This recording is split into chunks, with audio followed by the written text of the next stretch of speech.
we like to make them interesting. And then, only trailing for 7 seconds the first 4, we just thought we'd try to throw some spice into things. But no, Cal's unbelievable. Cal deserves all the credit for how we were playing in the first half. They defended us well. They got after us. They really pressured the ball a lot, and then got us off balance. That's why we just kept dribbling the ball all night long in the first half. And finally at halftime, I thought we'd played one of the worst halves we played all year, and we're only down 10. And that's what I told the kids. I'm like, hey, we should be down 20. But was it more adjustments, or because the girls said you weren't upset at half? No, I wasn't upset at all because I came in there and said we didn't follow a game plan. We let their drivers that drive right. The ones that drive left drove left. Mm-hmm. And I just told them we're not good enough. We're not just one-on-one, I'm going to stop you. We have to play a scout. In the second half, we started to do a much better job of that. Now, we still didn't do great, but we did better. And I just told them after the game, we won't have a chance to win Tuesday night if we perform like we did tonight. We have to follow a scout to the team. University of Louisville's playing in 2 national title games in a 24-hour period coming up. What's that mean for the school and the city? I mean, I think it's pretty special. We're going to be cheering our men on tomorrow night, and I think everybody was expecting the men to be playing in that game. I don't think anybody was expecting us to play in that game. So we may have shocked everybody. You've been in this game before, but you had, number 1 WNBA draft pick, and that helps. Yeah, it does help. There's not, you've got talent, but there's not, it's been a team. This is a team, and I think that's what I've been trying to say from day one.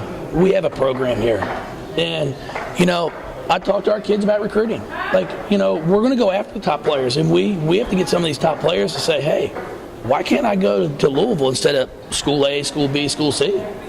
And if we can get that going, top 10, top 15 players, then all of a sudden the parity in our game changes. I mean, we're the first 5 seed to ever make a national championship game. And that's what we got to get going. I think if our game's going to continue to grow, teams have to be able to find a way to get some players away from other programs. How about people picking against this team? Are you going to be all right if American falls in love with this team? Well, they can fall in love with us. I think it's fantastic. We love this sport, but don't pick us. All right. I mean, we like to be the underdog. We've gone with that the entire time, and it doesn't matter who wins out there in this second game. We're going to be the underdog. I mean, we aren't going to be picked to win, and that's great.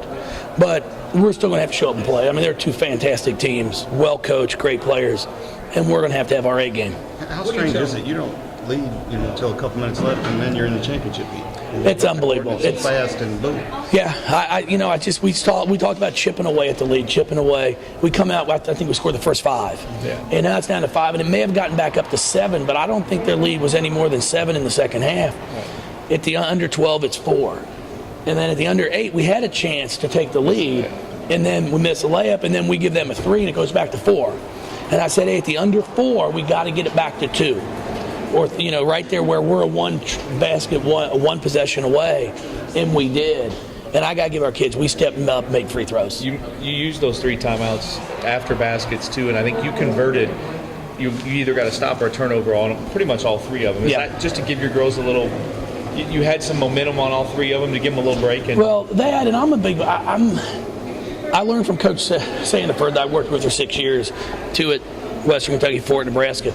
I like taking timeouts after baskets. I hate taking timeouts after the other team has scored because now it's deflating. It's like you're calling a timeout because the other team is on a run. Antonita hits that deep 3, and when it's getting in her hand, I told the official, I said, if it goes, I want a timeout. Yeah. Because I want us to build off our momentum. I want the crowd to be behind us. And that's what happened. And then we come out, and it gives me a chance to set up our defense, and we got 2 stops and a steal. And so we'll continue to do that. Now, there are some times, you're playing somebody, if they're on an 18-0 run, you got to call timeout. Right. But I prefer calling them after we score. How do you handle Antonita during a game? Is it still just telling her to shoot more?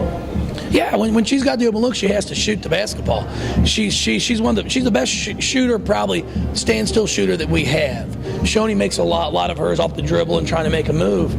But if we can continue to get her open 3s, we're going to have success.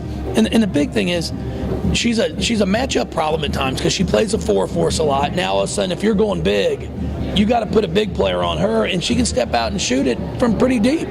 So it spreads the floor for us. You talked about coaching for the postseason. You seem to relish getting in the NCAA tournament. We're having a great time with it. I mean, this is where the X's and O's part really becomes enjoyable. I love the opportunity again to play against someone we haven't played against. Now, unfortunately for us, we're going to be playing against one of these two teams that we play against a lot. Because I enjoy it. You haven't seen anybody. You haven't seen them play.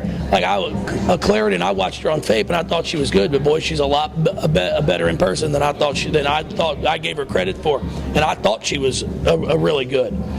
So we're gonna continue to fight. We're going to continue to come out here. We got one more day of practice, and then we're going to throw the ball up here Tuesday night.